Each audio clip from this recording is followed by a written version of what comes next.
This episode of the Top Music Guitar Podcast is proudly supported by our sponsors, Music Notes.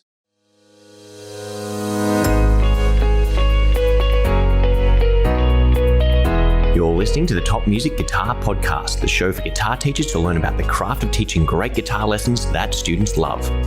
If you're looking to start or expand your studio and make guitar teaching your full-time dream job, you've come to the right place. Each week, you'll get to hear from some of the top guitar teachers from around the globe and get their best tips and experiences so you too can build your own dream studio. I'm your host, Michael, and I've founded one of the top guitar schools in Australia, written a best-selling curriculum, and I mentor guitar teachers. I'm excited to share my expertise with you and the wisdom of all the experts we interview. Make sure to subscribe so you don't miss any future episodes. Let's get into it.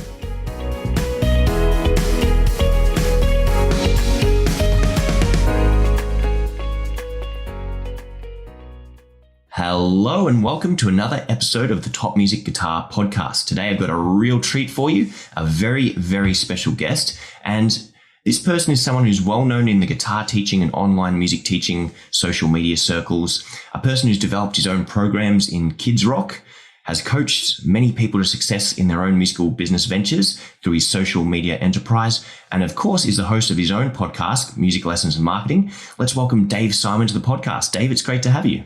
Hey, thanks for having me. It's great to be on the show.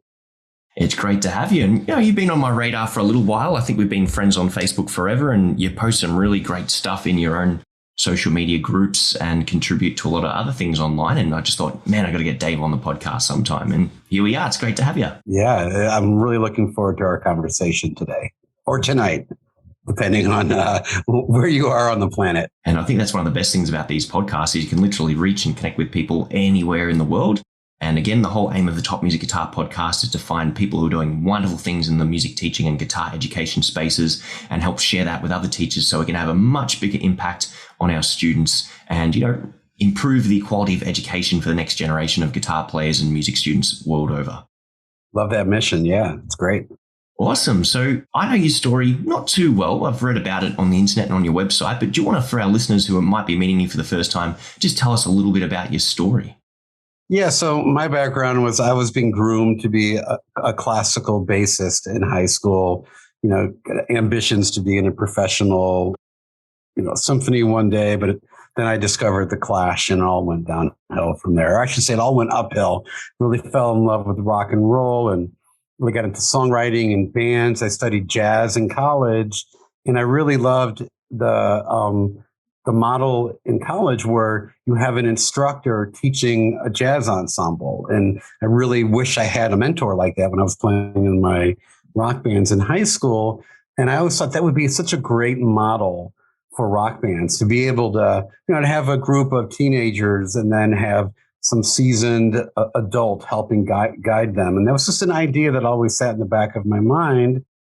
And probably years later, and maybe in my mid-30s, I decided to open up a rock school that really was based on that jazz model that I had in college, that jazz experience. And I opened my school. It was called Dave Simon's Rock School. 4 months into it being open, all of a sudden this movie comes out called School of Rock. And it just, the local media was all over me at that point because it's like, oh my God, we have our own, School of Rock. So that really got my business in motion. And in 2019, years later, or 3 years ago, I wound up selling my school to focus on my music education licensing business, which really grew out of my music school. Yeah, and the name of your program, I understand, is Kidzrock. Do you want to tell us a little bit about what that is and what makes it special? Yeah, so Kidzrock it's a rock band program that teaches ages 4 to 7 how to play an instrument, not in private lessons, but day one, they're in a rock band. So they're getting the end result on day one. And, it really became apparent to me that music lessons or the music education industry does things backwards compared to other after-school programs. Soccer or football, as they say in Australia, martial arts, everything is group. gymnastics, it's group, but music was always music lessons first, build skills. And then when you're older, have a foundation, you can play in an ensemble. And so I kind of thought, well, is there a way to reverse that so they can be in a group on day one? And how can you make that accessible to an even younger age group? Because it was apparent to me in my music school that I had an age gap. I kept getting calls from parents with 4, 5, 6-year-olds that wanted private lessons, but I dreaded teaching those kids in private lessons. I knew what the outcome was going to be. Yet it was hard to say no to business. But do you say yes to business knowing that you run the risk of turning the child off to music? And so it's a tricky thing. So Kidzrock really kind of came about as a way to engage that age group in a meaningful way, and then to position private lessons as the destination for the more ambitious student. Yeah, most definitely. And I agree with everything you've said up to this point. Like, the end result is always, let's get up on stage and jam with other people or play or connect. But the model that you teach to get them to that point ends up giving them a bunch of skills. And then when they finally jam, they get stage fright. They don't have any sense of timing or ability to communicate with other musicians. And this is generalizing. Some people do reasonably well at it, but the vast majority of people are experiencing all these, nerves for the first time or just aren't experienced with that. And we as teachers through the private lesson model haven't done a good job of setting them up for it. Yeah. And the name of the game is getting kids excited and turned on to playing an instrument. And I have found that the ensemble experience, whether it was in my background in playing in orchestras or playing in a rock band, that's the most exhilarating experience. Playing solo piano on stage is nice, but playing keyboards in a rock band is it's a whole nother level of excitement. And anyone who owns a music school that is focused on ensembles can probably relate to the frustration of, okay, the kids got to have these basic skills done. They have to understand power chords to play in a rock band. They have to understand basic drum beats. That can take a few months before a child can transition from power chords, especially power chords in a song that are at a pretty fast tempo. That can really be a challenge. So my plan was, okay, fine. Instead of trying to get kids to play maybe relatively simple songs by Green Day or the Ramones, write songs for them where the chords change slowly and the tempo is dramatically slower than your typical rock song. Your typical rock song maybe is moving along at a clip at 110 or 130 beats per minute. Kids' rock songs are at like 55 beats per minute. It's super slow, but it's accessible and it gets kids excited about playing music.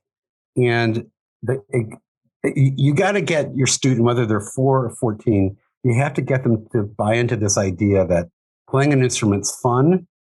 It's easy to do and it comes naturally to them. If a kid believes in those 3 things, you got a student for years. If any of those beliefs aren't formed early, you're on your way to losing a student. Yeah, I think anyone listening to this, write those 3 things down because that is absolute gold there.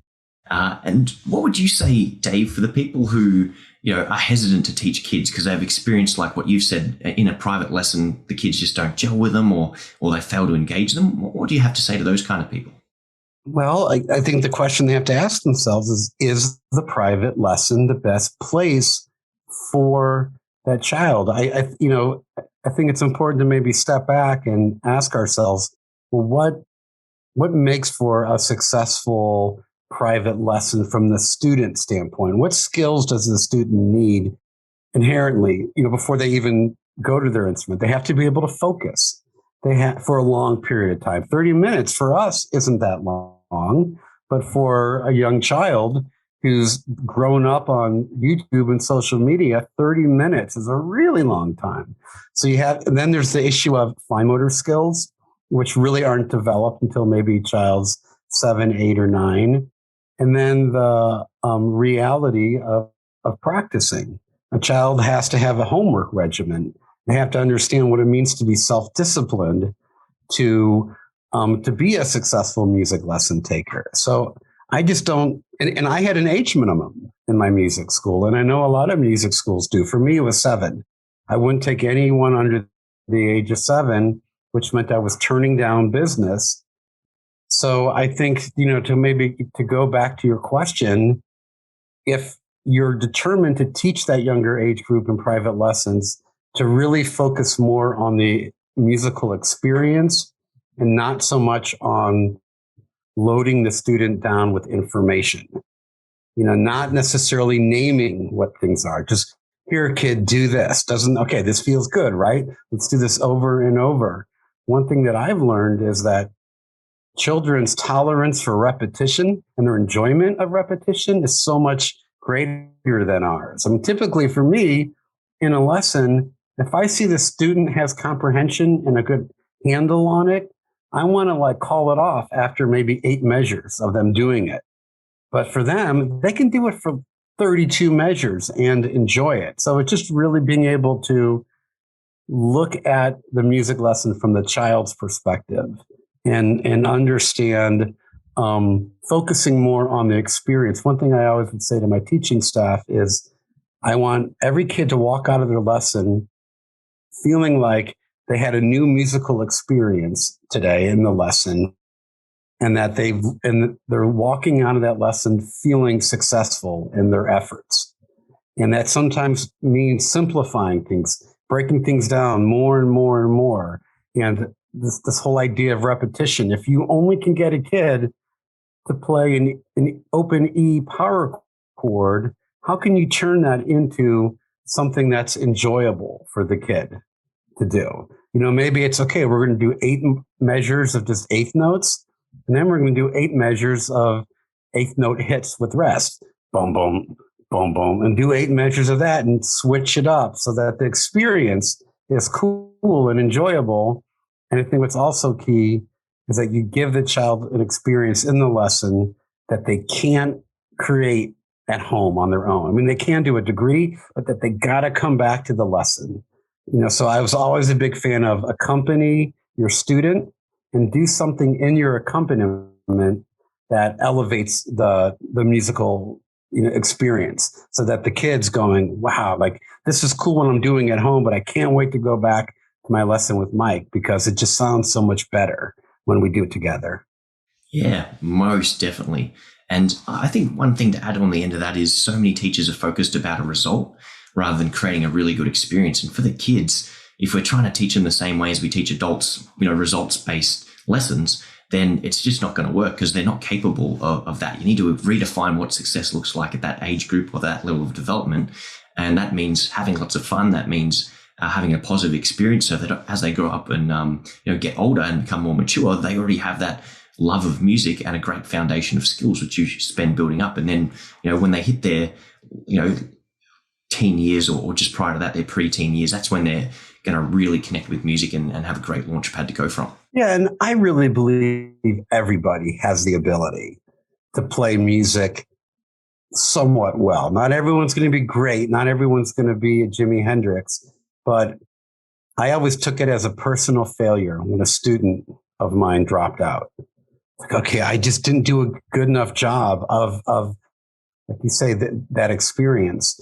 And one thing I would always get on my teachers about is I would say to them, you're talking too much in the lesson. Talk less, play more. Let them, if kids, especially if they're not practicing that much, then you want maybe 80 to 90% of the lesson to be the kid playing and playing along with you. And you totally focused on how does the kid feel right now?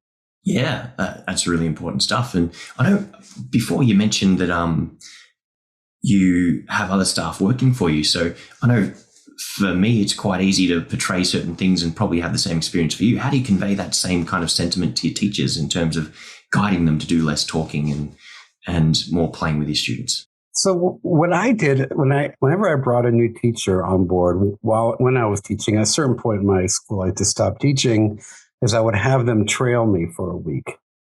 And they had a survey, a little questionnaire in front of them, and they'd fill it out. They're basically, not grading me, but observing me and writing down and answering questions. And at the end of the day, we would talk about it. And we would do this throughout the week. And then I would have my staff do that with each other, where they would sit in with each other. So what I found when you're managing music teachers is it doesn't work well when you tell them how to teach. But what does work well is when you say, here are 3 things I want to happen in every lesson. For me, it was every lesson needs to have a warm-up period. Every lesson has to have something where you're really challenging their brain. Maybe it's, reading sheet music. Another portion of the lesson needs to be focused on a song. And the last part should focus on improvisation or ear training. You obviously can't hit all of those points in one lesson, but I came up with very broad kind of themes, gave them the freedom to teach any way they wanted, but I would have them sit in and observe each other. They would fill out a survey while they were watching teachers. I would collect all the surveys, and then I'd hold a staff meeting and say, okay, and I would share with everybody what I felt were the most kind of insightful observations. So they were really learning from each other. And one question that I think really was important on that survey was, what is this teacher doing in their lesson that you feel you could incorporate into your own? And a lot of our staff meetings were focused on the answers to that question. And quite often, we'd come up with, I'd share a comment that someone made in their survey about what they feel they could incorporate into their lesson. And everyone else on the staff said, oh my God, that's great. I want to do that. So I wasn't telling them how to teach, but they were really learning from each other. But by setting that kind of loose framework as to this is what I want our lessons to be. And I got buy-in from the teachers. I wasn't saying anything that a rock or pop musician or even a jazz musician would have a hard time with. So it's that the similarities between jazz and pop music are so similar. I loved hiring jazz musicians because they always really got it. They always had great ears and great improvisation skills. And how important do you think improvisation is for your students? Because I know for me in my learning, the first 3 years had absolutely zero. It was just learn the song to pass the test or, pass the exam. So how important is improvisation with your students? Well, for me, and parents really like this, is I would say, look, music is a social activity. Yeah, it's something you do on your own, but it's social. And if you want to be social with music, you have to have good ears. You have to be able to quickly pick up chord progressions, and you have to be able to express yourself with the scale. I mean, it's almost like not knowing how to improvise and not understanding how chords work. It's like you're missing a whole world of music. That if sheet music is dictating all of your moves musically, you're just not maximizing the experience. I mean, there's nothing like playing with people and you're improvising and they're supporting you, or someone else is improvising and you're supporting them. I mean, there's just so many great, it's a social and musical experience. And I wanted all my students to have that. That sounds absolutely amazing. And yeah, we just never want to overlook the fact that music does bring people together and how powerful it can be. So very, very important stuff there. Now, maybe if we head back to Kidzrock for a little bit, because we could go in any direction here and probably need a 3-hour-long episode to get through everything, because I feel like we could talk for hours. But in terms of Kidzrock, it sounds like you're already giving your students a wow factor by having them learn how to play things. So what's the kind of process that they go through? Is it like in their first lesson they're playing in a band, or is it something they work progressively over a couple of weeks? How does it work? Yeah, well, Kidzrock really came about. I was the only one doing it and teaching it. And for the first few months of it, I didn't charge people because can I pull this off? Can I get kids this young to play in a rock band? And once I came to the conclusion that yes, that I can do this, it really took a lot of work, but I really wanted the kids to leave that first class knowing what it feels like to play in a real rock band that's keeping time, and transitioning through maybe only two chords, but it's that, feeling that shift in harmony and feeling all the vibrations the different instruments make and the thunder of the drums, getting kids to feel that from day one. And I had to eventually map out a whole curriculum and class lesson plan, because I had to pass the program on to my teaching staff. And my competition in town became curious about the program. And they said, hey, can you send one of your teachers out to my school to teach it?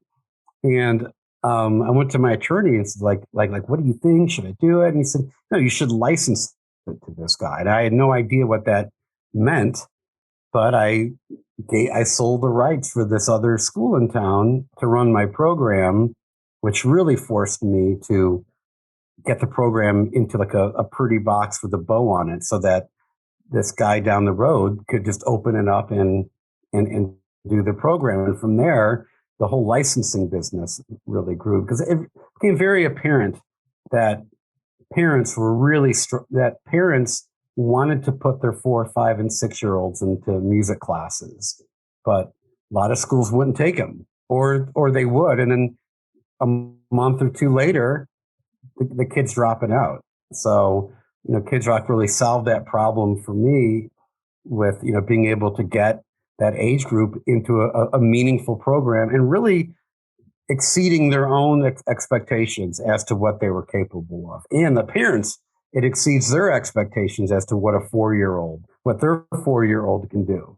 Kidzrock's giving the parent an opportunity to see their 4 or 5-year-old doing something that they never dreamt that their little child could do. Maybe their teenage child would be able to do this, but not their kindergarten age kid.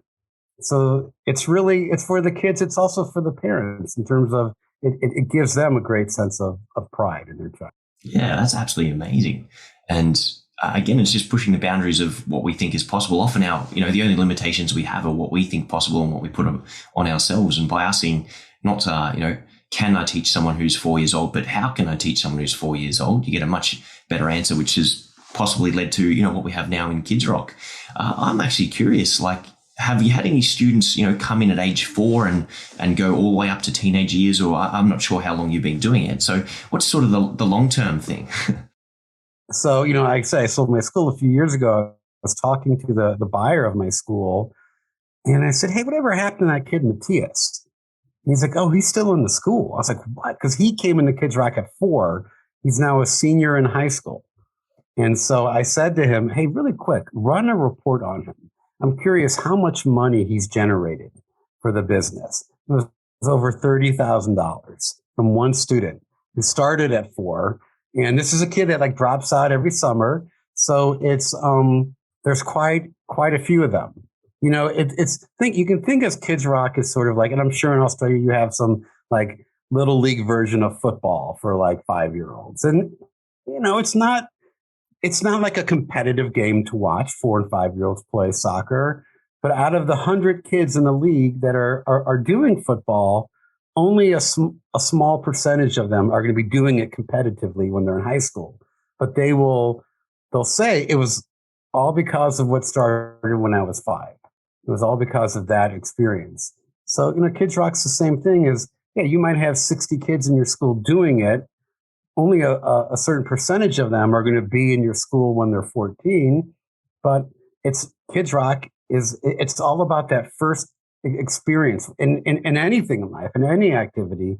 That first impression, or that first experience, really kind of sets the tone for a child's a relationship with that experience. And do you find that you breed a hotbed of talent through this program? Is it something that they kind of do for a couple of years and drop off, or is it just creating the rock stars of the future and being almost like a acceleration program in some aspects? My whole thought behind Kidzrock is I just want more kids to be able to experience music. I really believe that if more people in the world played an instrument, the world would look very different than how it looks right now. All of us musicians, and I think it's hard for us to understand this, we can go and pick up our instrument at the end of the day, and we get an instant, elevation of spirit. It puts us in an instant good mood. And for those, I feel sorry for people that can't play an instrument. And like, how could you go through life and you don't play an instrument? I'm always shocked when I go into someone's house and they don't have any instruments laying around.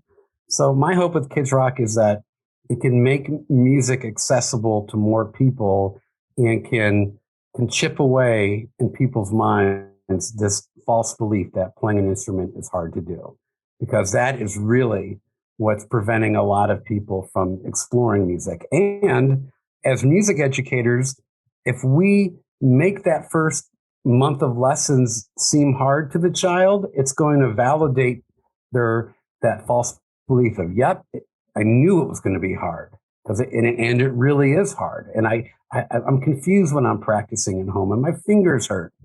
So it's like, okay, how can you take all those things into consideration so that the kid's experiencing nothing but wins early on in their music education?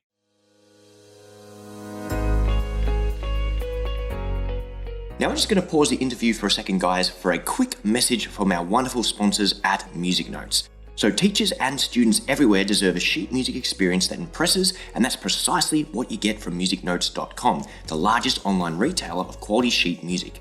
Now it's all about the attention to detail with Music Notes because they're run by musicians for musicians. So Music Note hold every piece in their catalogue to the highest standard for the best experience, whether it's in the practice room right up to the performance. Now, Music Notes has the perfect arrangement for every musician, and every purchase is available right away. There's no shipping, they never run out of print, and the transcriptions are always available in the right key. So simply print from the Music Notes website or use the free Music Notes app to view your sheet music anywhere, anytime. And as an exclusive to our listeners, Music Notes are offering 25% off e-gift cards for a limited time only. So visit musicnotes.com/topmusic to claim this very special exclusive offer, and there's no code required.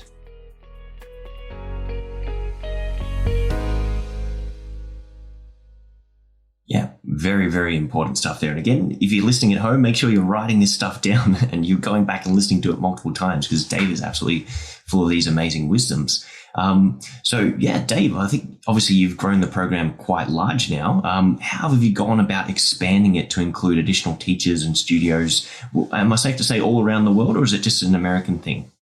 Yeah, it's international now. I think I'm in 2 schools in Australia. I'm really excited about that. Australia, early on, it became evident to me looking at Australian music school websites that there was a lot of creativity going on in Australia. And I don't know why Australia produces all these amazing marketers. So there's something in the water there in terms of visionaries and people being creative. But I really wanted to get into Australia. Finally am now, but big in the US, Canada, UK, and now Australia and Singapore. That was exciting.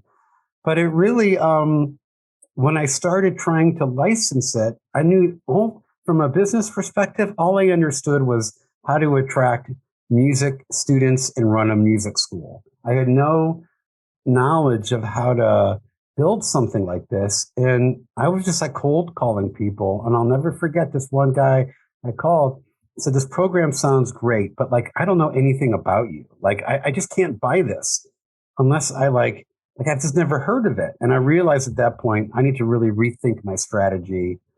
And that's when I got into blogging and then doing the podcast. And that just and then I positioned myself as, fine, I'm going to just share my knowledge about marketing and my Kidzrock program. I'm not going to aggressively sell it on the podcast, but it's just people, they would check me out and they go, oh, this guy clearly is selling something. And then they would find out, but it was really, I was on Tim Toppin's podcast. And after that podcast, I sold 4 or 5 licenses. So I said, okay, I got this podcasting thing is opening up a whole new realm of possibilities. So it was really my podcast that got the ball rolling. Hopefully you get 5 more after this one. Yeah, right. I'll take it. Yeah. Great. No, that's great. No, I think. Do you hear that, listener? Yeah. you can be one of the 5, listener. Yeah, we'll definitely put out a shout out at the end and tell you exactly where to find Dave, and if you are interested in his program, to sign up for it. And yeah, there's super interesting stuff. And the balance for me is we've always got guitar teachers interested in, becoming better teachers. And we've also got the business side of things, which we love talking about. So again, maybe for the second half of this podcast, we'll dive into the business stuff. You mentioned before that you end up selling your school. So how did you go about selling a school? And from my understanding, you relocated to another state. What's the story there? Yeah, so as kids, I loved my music school, and I left a day job for my music school. But as the licensing business was taking off, my music school was starting to feel a little bit like a day job, in that, I was the licensing was generating all this, new revenue, and I really wanted to scale it. So I realized that I needed to remove myself completely from my music school, even while I was still living in town and owned it.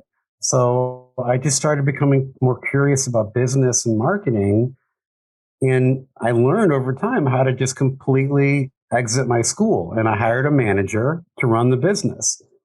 And I just fell in love with marketing because I realized marketing is very similar to music, and it's all about communicating an idea or communicating a feeling. I initially was not interested in marketing at all, but once I saw that it worked, that I got results from it, and that I found, just like in music, sometimes like in a song, if you tweak one lyric or tweak one melody, all of a sudden the song comes to life. There's certain songs where it's like, oh my God, I can't imagine this song with this melody removed. It wouldn't be a hit with that. And marketing, I feel, is the same way. It's really about just understanding the more subtle aspects of communication. And I realized a lot of music school owners were like me, in that they didn't know that much about marketing. I think even Tim Toppin once said, and I love this, he said, a lot of music school owners kind of back into their business, that they start teaching and it starts growing. And then they realize, okay, my time is filled up. Now what do I do? Well, I'll hire somebody. The next thing they know, they're a business owner and they've got 3 teachers on their staff. And maybe the business is small, but they're still going through all the motions that a multi-million-dollar business has to go through. But most of us don't have any background or education in business and marketing. And so I use my podcast as an opportunity to really, shed light on those topics. And my hope is that I can eliminate the fear for music school owners, in terms of that, no, business and marketing isn't as hard. It's not as intimidating as it seems, but you have to have a plan and take baby steps. 100%. And I think you've really hit the nail on the head in saying they reverse it, or maybe that was Tim's analogy. But yeah, music teachers generally, they start because of the music, and then they end up growing it to the point where, they have to get serious about the business. Otherwise, things are going to go downhill. Or, when we're in our late teens, early 20s, we're just super passionate about, becoming rock stars and doing that. And then as 30 comes ever closer and the reality of life sets in, we have to start thinking about the long term and the future and take business a bit more seriously. So how important is it for music teachers to get an understanding of the business side of things? Well, I think it depends on what the end game is for them. If it's as simple as, I want to fill up, I'm going to set aside 35 hours a week to teach. People are going to come to my home, or I'm going to go to them. I don't think there really needs to be that much of an emphasis on business and marketing, especially if your schedule's full. It's, if you want more, what happens when you want to scale a little bit? And that's when I think, all of a sudden at that point, you're no longer a music teacher, you're an entrepreneur. And ultimately, in order to scale your business, you have to pull yourself out of the teaching. You have to become a leader of your organization. And I think you have to go back to this whole idea that Tim says, of where people are backing into their business and they look up and they realize they're a business owner.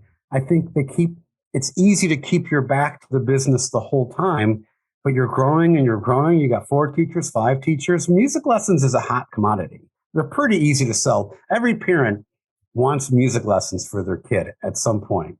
But it's if you want to scale and grow your school, and you kind of talked about turning, in your 30s. I think we all get to points in our lives where you're like, wow, I really need more money. I've got a kid on the way. I've got a third kid on the way.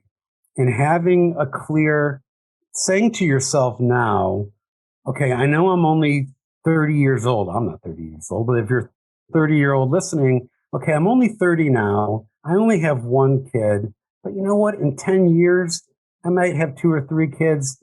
To ask yourself how much money you think you're going to need. Maybe talk to somebody who's further down the road and get a number. Maybe in the States, it might be $150,000. And then ask yourself, what can I do in my music teaching business to achieve that? And kind of backwards engineer the whole thing. So many of us, our arms are just kind of flailing. The school's growing. The business is, our life is making more financial demands on us. And we don't have a plan. Having a plan in place is so key. Being able to work out on paper to say, I want to make $150 by the time I'm 40. And here's what has to happen in my music teaching business to get there. And constantly tweaking that plan. And the way to develop that plan is, I think, 3 things. Be a constant student, always be learning about business, marketing, and leadership, coming up with a plan, and then committing to implementing it. If one of those pieces is missing, it's you're not likely to grow as much as you'd like. But really, I mean, the good news is that learning to master an instrument the way we all have, I mean, it's hours and hours to get to the level that we're at musically. I mean, I've never heard you play before, but, Michael, I assume you're a great guitar player, or you're at least at a certain, level of mastery. And who knows how many hours and how many years it took you to get there. Within 6 to 12 months of just learning about business, leadership, and marketing, you can have a really good foundation. So learning these skills is a hell of a lot easier than mastering an instrument. Yeah, I think a lot of people underestimate that how significantly difficult. Let's say not difficult. I don't think learning an instrument is difficult, but it does take a long time to do in terms of going to a really high level of it. If you just practice consistently and stick with it and continue taking lessons, it's inevitable that you will arrive at a certain point. It's just, at what point do you hop off the train? If you stay on the train, it'll take you as far as you want to go. The thing with business, as you've pointed out, is it is so easy. Well, business isn't difficult. You just need the right knowledge and the right execution of that knowledge. And I think people significantly underestimate how easy it is to make a lot of money because, we just get brought up in a system where we think that, I'm going to throw it out Australian numbers here. I don't know what the American equivalent is, but I think, $65,000, $70,000 is an average teaching wage in Australia. I think it's something like equivalent to $36,000, $42,000 in the US. And people think that's, a good livable wage for a teacher when, it's quite easy to make $100,000 6 figures working 15 to 20 hours. And that's, part of what I do in my 6-figure program is show teachers how easy it is to actually, hit some of these big figures on paper. And as you said, you just start with the end in mind and reverse engineer it right down to the number of students you need and how many hours you need to work. And most people are shocked that, you can do it with about 42 students teaching 10 to 15 hours a week, 40 hours a week if you want to do them in private lessons, but significantly less if you want to do them in group lessons. And I think it's just as many people finding it, if COVID has shown anyone anything, like, how much we did in our day-to-day lives for work, which is just a waste, and how much we can cut out just by being smarter about what we do. And part of what I want to show people is, yes, it's possible to earn lots and lots of money from music, and you should feel good about that. Again, as your life changes, money is just going to create so many more opportunities for you.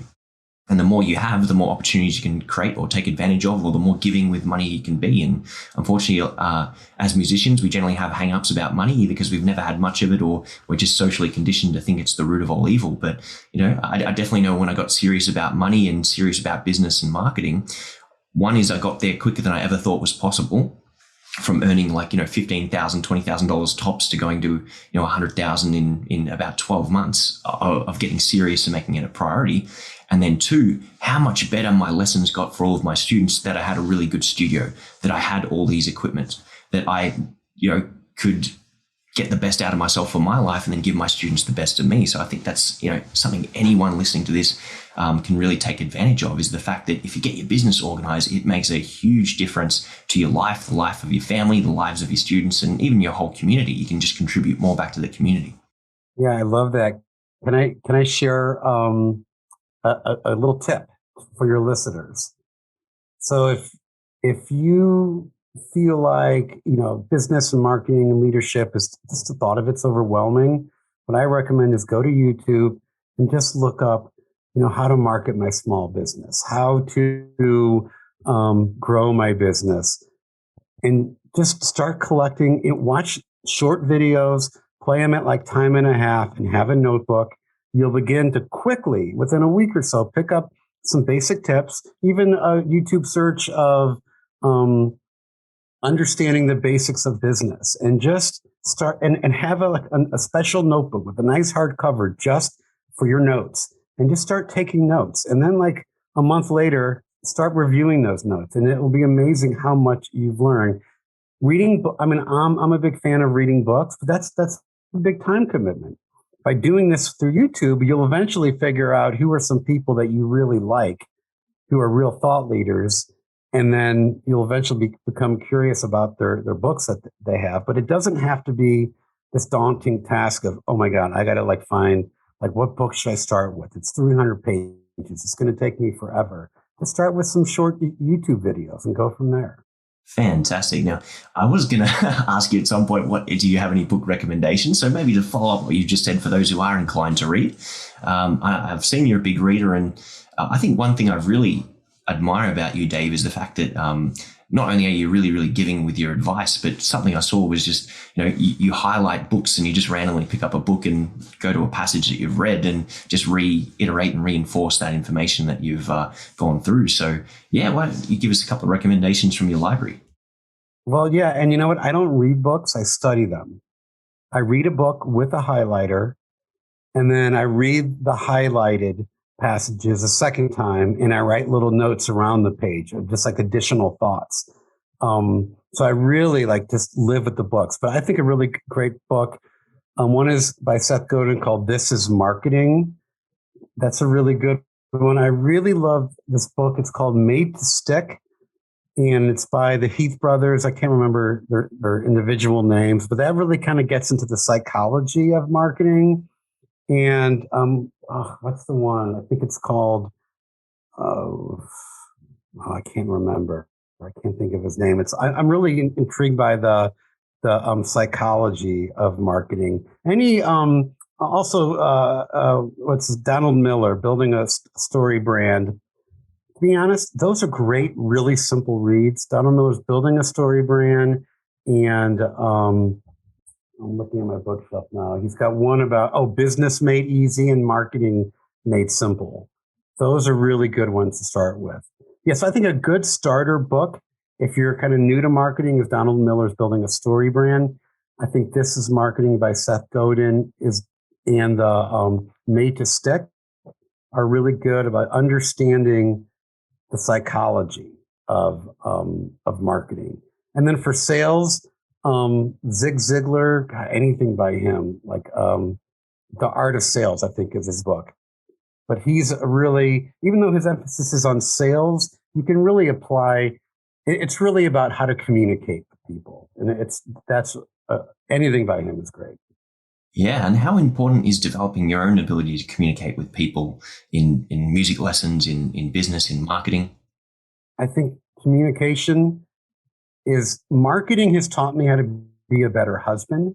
It's taught me how to be a better father, because it's made me more self-aware of my communication. And yes, it's made me a better music teacher, because the music teacher has to always be asking his or herself, where's this kid right now? What's going on in their head? How are they feeling? Is this fun? Do they feel overwhelmed? Really trying to get out of your head. When I was a young teacher, I always felt like I had to impress the student or impress the parent with my knowledge. And I think that was my own insecurity. I wanted them to think I was a good teacher. And I realized, no, it's not about trying to convince the parent or the child that you're a good teacher. It's convincing them that they're having a good time. And it's really, same with marketing. If you market your music school and talk about how good you are and what a great teacher you are, it's not going to be as effective as if your marketing is all about the impact and the transformation that a child will experience by taking music lessons with you. And that it's a subtle difference. As one marketer says, that a lot of businesses, or that you should sit on the other side, you should sit on the customer side of the table. That you shouldn't look at it as you're at a table, you're on one side and your prospective students on the other side. It's that you're on their side with your arm around them, trying to help them. And make it less about you and make it all about the student. And that you can apply that in friendships and relationships. Stop trying to impress people with your fabulous life story. Here, I want to share a quick anecdote because I know you got to go soon, which I think sums up what great marketing is. Jay Abraham tells the story. He's this great marketer. And Jay Abraham says he met a guy at a party and they talked for about 15 minutes. And then Jay walked away. He said, he excused himself and he left the conversation. And the guy said, "Hey, really quick before you go, I just want to say you're one of the most interesting people I've ever met." Jay Abraham pointed out that he didn't tell him a single thing about himself. All he did is get the guy engaged by asking questions. The guy talked the whole time about himself, but he perceived Jay Abraham as being a really interesting person. And there's just a great lesson there to learn, is to really try to just, understand your lesson from the child's perspective. 100%. And yeah, be a great listener, ask the right questions. And if you ask the right questions, people will tell you everything you need to know about everything. And some of the people that I coach, I say, if you're trying to sign people up for lessons, all you've got to do is ask them what their problems are, listen to those problems and provide solutions, and away you go. And that's not just music, that's every area of life. My opening question on any sales call with a parent is, so what inspired you to pick guitar for your child? Or how did you decide, for your child to take guitar lessons? And let them talk and let them keep talking. They'll feel good about talking about their child, and they'll feel good about you because you're asking them questions that no one has probably ever asked them before. So they're likely to feel good about you, like you, and trust you. And if they like and trust you, they're that much more likely to buy from you. Yeah, and there's just so much more to guitar lessons than a price and a location. But so many people primarily get held up on those things there, which is a real shame. So, I'm probably going to go on a couple more minutes. I've got two more questions for you. The last one is, where can our listeners find out more about you online? Where can they follow you? Where can they connect? Where can they hear more about anything we've talked about today? Well, one is my website is davesimonsmusic.com.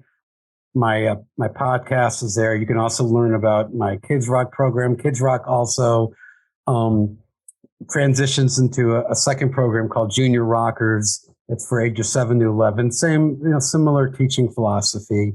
You can also, there's a music lessons and marketing Facebook group. We'd love to have your listeners come and join the conversation there. Really try to, share some marketing tips. But also what I love about the Facebook group is just asking the group questions so that the members in the group can learn about what other struggles music school owners and teachers are struggling with. And I think we all have certain concerns and fears, and maybe we're afraid to ask openly, hey, do you guys also experience this, with teachers, and just kind of being, just trying to get a conversation going in that group to get music school owners to open up has been really helpful. Fantastic. And, having partaken in a couple of conversations in your Facebook group, there's not just, yourself who's so giving with advice and information, which is absolutely fantastic, but the fact that there's a whole bunch of other teachers all on various levels, some new, some experts in their own right, all contributing to the conversation, which is great. So, Dave, it's been a pleasure having you. If you could have and impart one final piece of wisdom upon any guitar teacher or music teacher listening right now, what would that one last bit of wisdom be? Ooh, for a guitar teacher. My advice would be to in your lessons to really just focus on those first 2 or 3 lessons, no book, no information, just asking yourself, how can I get this kid to like feel on top of the world when they leave? How can they, because when that kid leaves the first lesson, mom's going to say, so how was it? And you want that kid to say it was like the most amazing thing. And so how do you achieve that? And it's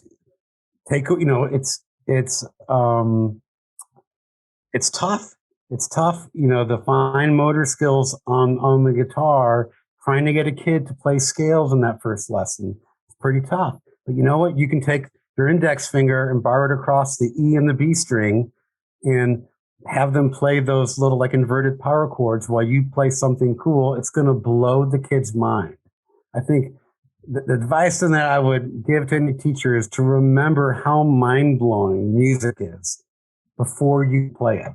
It doesn't take much to blow a kid's mind. Every lesson, the kid should leave there with his or her mind blown, going, oh my God, I can't wait to come back. That's absolutely fantastic advice. And to all the listeners, and on behalf of the listeners, Dave, thank you so much for coming onto the podcast today. It's been a fantastic conversation. I've learned a lot just from the short hour that we did have together, and I appreciate your time in coming on here. So guys, make sure you follow Dave, join the Facebook group, hit him up on his website. We'll post links in all the articles and basically the blog so people can go straight to find you. But thanks once again, and we'll look forward to seeing you next time. Thanks very much, Dave.